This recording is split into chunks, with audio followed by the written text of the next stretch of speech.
এবার 2025 আইপিএল এর আগে দুই ক্রিকেটারকে নির্বাচিত করলো ভারতীয় ক্রিকেট বোর্ড।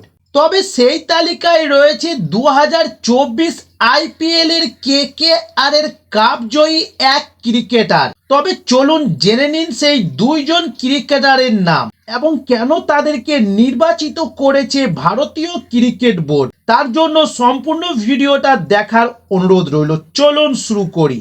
এবার 2025 আইপিএল এর আগে বিপদে পড়েছে দুই ক্রিকেটার, কারণ সন্দেহজনক বোলিং অ্যাকশনের কারণে তাদের নির্বাচিত করে দিল বোর্ড। সন্দেহের তালিকায় রয়েছেন আরো 3 ক্রিকেটার।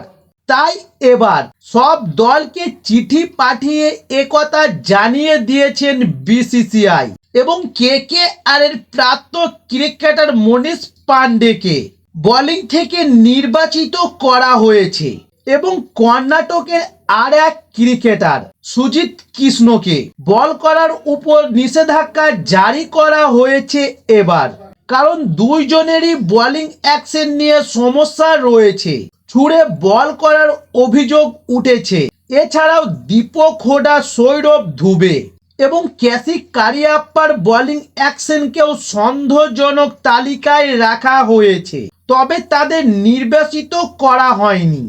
তবে অন্যদিকে আবারও কেকেআর এর হয়ে আইপিএল জিতেছে মনীষ পান্ডে। গত মৌসুমেও ছোট নিলামে কেকেআর কিনেছিল তাকে এবং একাধিক ম্যাচে পরের দিকে নেমে গুরুত্বপূর্ণ ইনিংস খেলেছেন কেকেআর এর জন্য মনীষ পান্ডে। তবে দল তাকে রাখেনি এবার 2025 আইপিএল এর জন্য। অভিজ্ঞ এই ক্রিকেটারকে নিয়ে নিলামের টেবিলে কাড়াকাড়ি হতে পারে বলে মনে করা হচ্ছে। তবে সেই সম্ভাবনাও এখন অনেকটা কমেছে, কারণ বোর্ডের নির্বাচনের কারণে মনীষ পান্ডেকে কোনো দল কিনলেও বোলিং করাতে পারবে না। ফলে এবার নিলামে মনীষ পান্ডের দাম অনেকটাই কমতে পারে। তবে একই জিনিস দেখা যেতে পারে দীপক হোডার ক্ষেত্রেও, যিনি গত 3 মৌসুম লখনৌ সুপার জয়েন্টসের হয়ে খেলেছেন।